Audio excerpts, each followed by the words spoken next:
Assalamualaikum warahmatullahi wabarakatuh. Penghormatan saya kepada Ibu Yuli Hairina Mahid, SPD NPD, selaku dosen pengampu di mata pelajaran ini.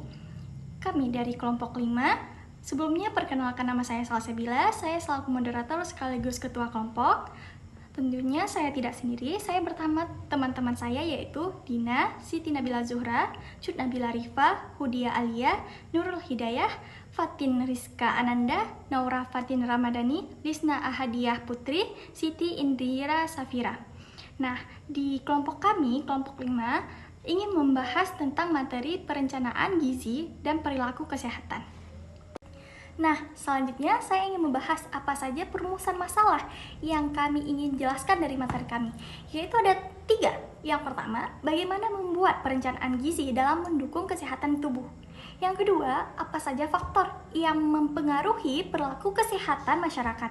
Yang ketiga, bagaimana hubungan antara perencanaan gizi dan perilaku kesehatan terhadap pencegahan penyakit dan peningkatan kualitas hidup. Nah, selanjutnya tujuan dari penelitian kami, yaitu ada 3 juga.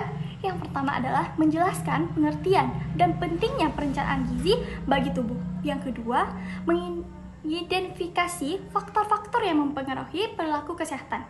Yang ketiga, yaitu mengurangi keterkaitan antara perencanaan gizi dan terdapat pada penerapan perilaku kesehatan dalam upaya meningkatkan derajat kesehatan masyarakat. Perkenalkan, nama saya Dina. Saya akan melanjutkan materi dari perencanaan gizi dan perilaku kesehatan. Baik, di sini saya akan menjelaskan tentang latar belakang.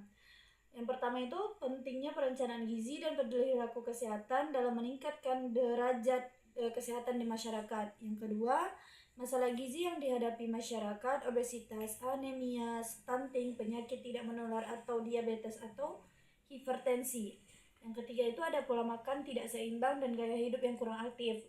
Pola makan yang tidak seimbang itu seperti kita terlalu banyak mengonsumsi makanan berlemak dan itu tidak diseimbangi dengan olahraga. Yang keempat itu ada perilaku kesehatan mempengaruhi kesehatan individu dan masyarakat.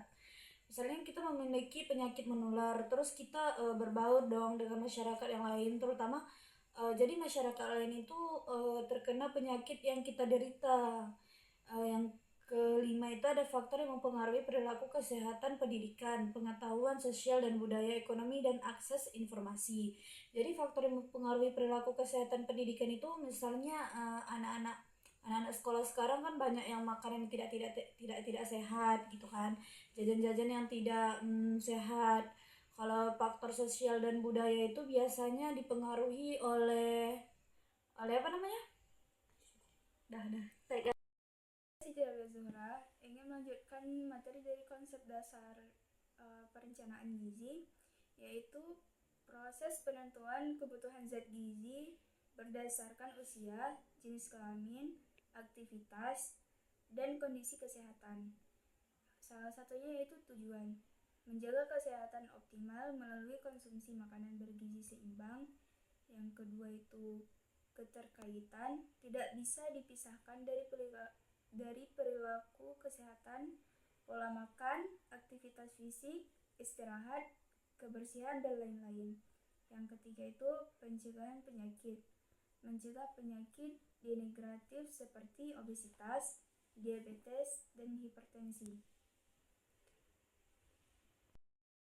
Perkenalkan, nama saya Nurul Hidayati. Di sini saya akan melanjutkan penjelasan mengenai faktor yang mempengaruhi perilaku konsumsi dan gizi. Ada apa aja sih?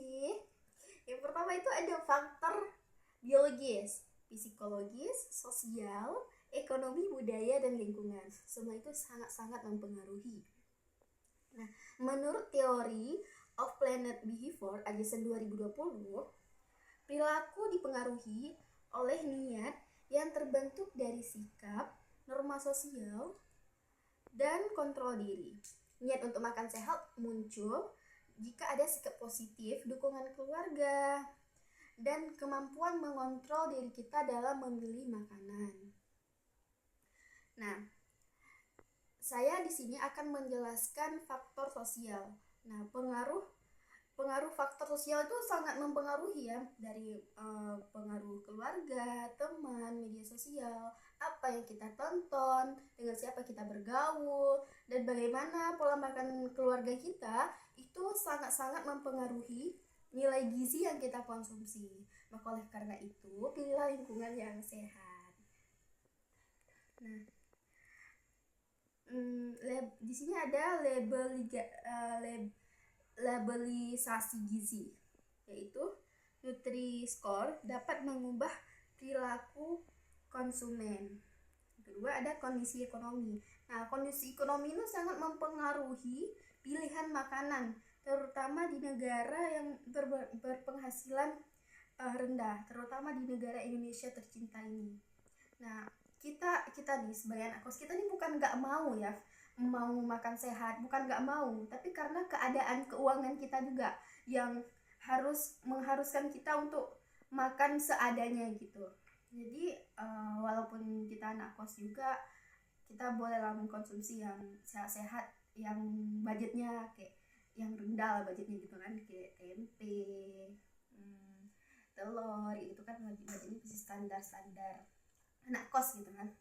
Tapi kalau setiap hari juga keseringan juga nggak bagus sih, tapi karena nggak ada pilihan lain, makanya ya mau gimana lagi ya gitu. Oke, sekian dari saya. Selanjutnya saya kembalikan kepada moderator.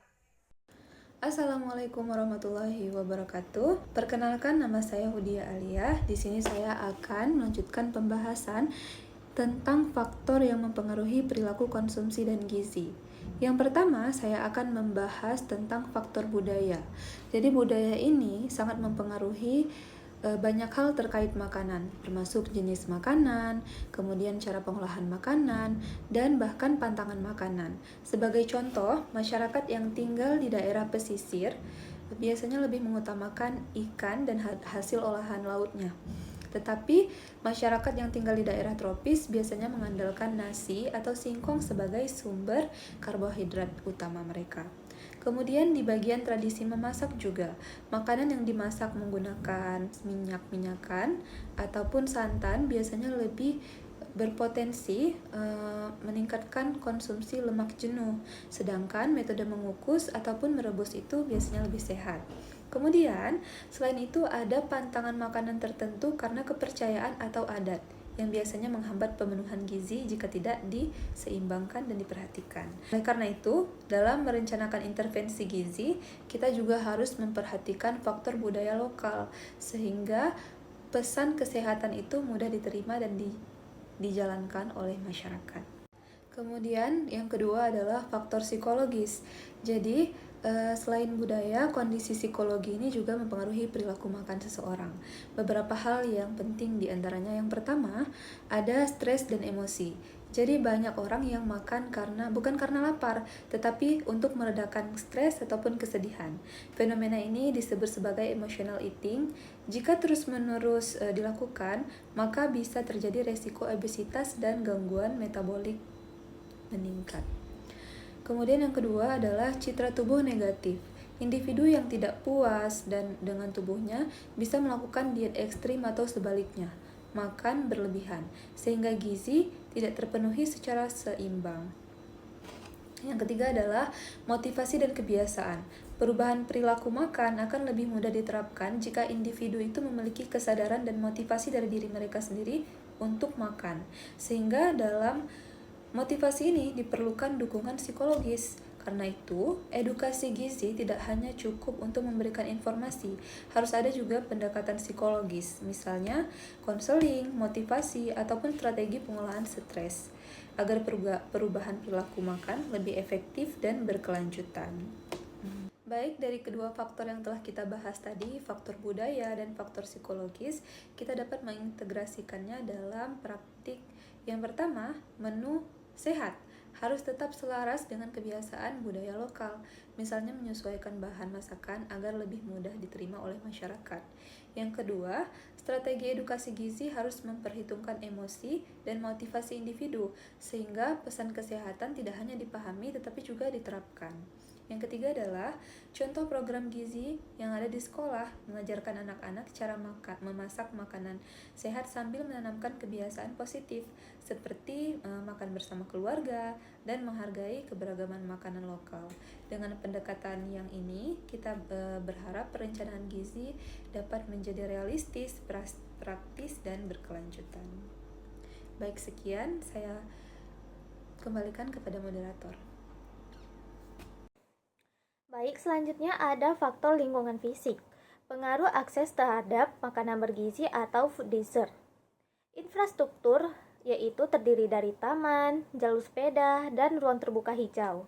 Lalu ada desain lingkungan. Mendorong perilaku konsumsi positif dan menurunkan resiko penyakit.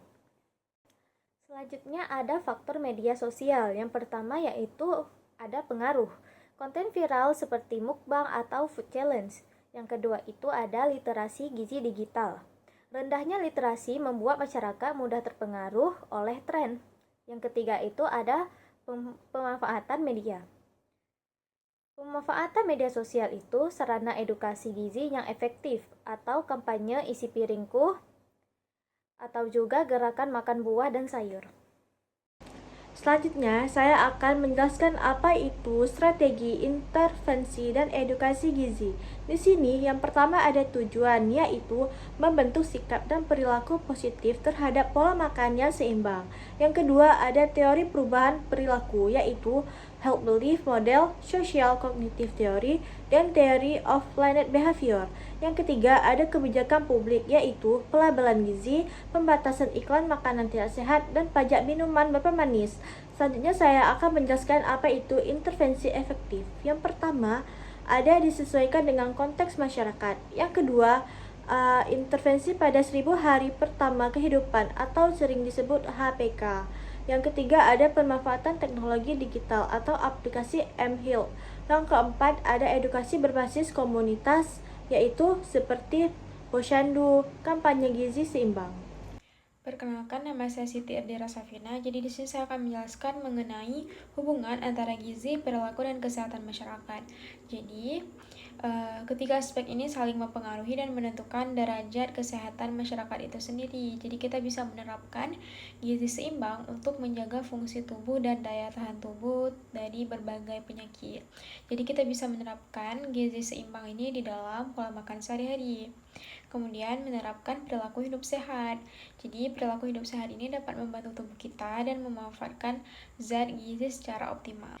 Kemudian ada masalah gizi. Jadi masalah gizi yang sangat sering kita temukan di lingkungan masyarakat itu ada stunting yang biasanya sering kita temukan pada anak kecil. Kemudian ada obesitas. Obesitas ini biasa dari anak remaja hingga yang lanjut usia juga ada. Dan diabetes. Dan diabetes ini tidak mengenal usia, bisa dari anak-anak, dewasa, hingga lansia juga bisa terkena diabetes. Jadi kita bisa menghindarinya dengan menerapkan gizi seimbang dan menjaga pola makan kita sehari-hari. Jadi kemudian ada faktor sosial dan ekonomi. Jadi kedua faktor ini saling mempengaruhi satu sama lain, yaitu dari urbansi dan akses pangan yang merata. Jadi kita bisa menerapkan akses pangan secara merata supaya faktor sosial dan ekonomi ini bisa saling stabil satu sama lain. Kemudian ada program gizi. Program gizi ini ada banyak sekali. Kita bisa menggabungkan intervensi edukatif dan gizi langsung atau mortifikasi pangan. Jadi kita bisa menggabungkan kedua aspek ini supaya menciptakan program gizi yang berkualitas untuk masyarakat. Kemudian kita bisa menerapkan literasi gizi.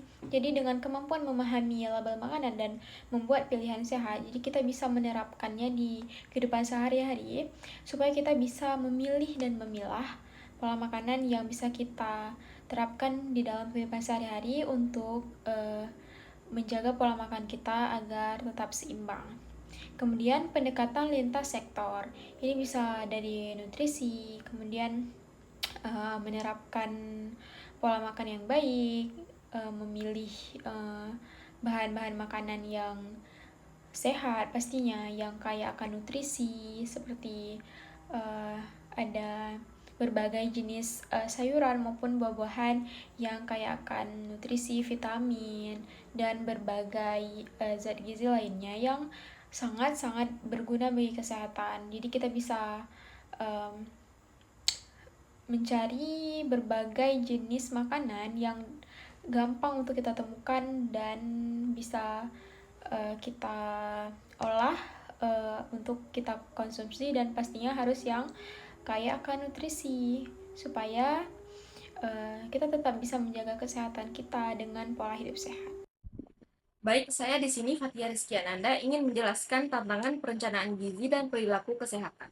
Perencanaan gizi dan perilaku kesehatan merupakan dua aspek penting dalam upaya meningkatkan derajat kesehatan masyarakat. Namun dalam penerapannya masih terdapat berbagai tantangan yang perlu diperhatikan. Salah satu tantangan utama adalah perbedaan tingkat pengetahuan dan kesadaran masyarakat terhadap pentingnya gizi seimbang. Banyak individu yang belum memahami kebutuhan gizi sesuai dengan usia, jenis kelamin, dan aktivitas fisik, sehingga pola makan yang diterapkan tidak sesuai dengan anjuran kesehatan. Selain itu, faktor ekonomi dan sosial juga berperan besar. Harga bahan makanan yang bergizi biasanya lebih tinggi dari sayuran, buah, atau sumber protein hewani, sering dianggap lebih mahal dibandingkan dengan makanan cepat saji yang tinggi kalori tetapi rendah zat gizi. Hal ini menyebabkan sebagian masyarakat memilih makanan yang praktis dan mudah meskipun kurang sehat. Tantangan berikutnya berkaitan dengan perubahan perilaku kesehatan. Meskipun banyak program edukasi gizi yang telah dilakukan, perubahan perilaku membutuhkan waktu dan konsistensi. Tidak cukup hanya memberikan penyuluhan, tetapi juga harus ada pendampingan berkelanjutan agar masyarakat benar-benar menerapkan pola makan yang sehat. Di era digital, pengaruh informasi yang tidak valid sering menjadi hambatan. Banyak masyarakat yang mengikuti tren diet dari media sosial tanpa memahami dampak terhadap kesehatan. Kurangnya literasi gizi menyebabkan masyarakat mudah terpengaruh oleh informasi yang belum jelas adanya dan tidak bisa dibuktikan secara ilmiah. Selain itu, perencanaan gizi seringkali sepenuhnya terintegrasi pada kebijakan lintas sektor seperti pendidikan, pertanian, dan ekonomi. Padahal keberhasilan program gizi yang sehat ini bergantung pada kolaborasi berbagai pihak dalam menyediakan akses pangan yang bergizi, dan lingkungan yang mendukung perilaku hidup sehat. Secara keseluruhan, tantangan dalam perencanaan gizi dan perilaku kesehatan merupakan aspek pengetahuan sosial, ekonomi, perilaku, serta kebijakan. Oleh karena itu, diperlukan pendekatan secara komprehensif dan berkelanjutan untuk program agar berjalan dengan efektif dan memberikan dampak yang nyata bagi peningkatan kualitas dan kesejahteraan masyarakat. Selanjutnya ada kesimpulan dari materi ini adalah perencanaan gizi berperan penting dalam menjaga kesehatan dan kualitas hidup masyarakat. Pemenuhan gizi seimbang harus disertai perilaku hidup sehat yang dipengaruhi oleh faktor sosial, budaya, ekonomi, psikologis, lingkungan, dan media. Edukasi gizi, intervensi masyarakat, serta kebijakan publik menjadi kunci dalam mengubah kebiasaan makan agar lebih sehat. Di era modern, tantangan seperti beban ganda gizi, makanan olahan, dan perubahan iklim menurut kolaborasi lintas sektor agar masyarakat lebih akses terhadap pangan bergizi, berpengetahuan gizi baik, dan mampu menerapkan gaya hidup sehat berkelanjutan.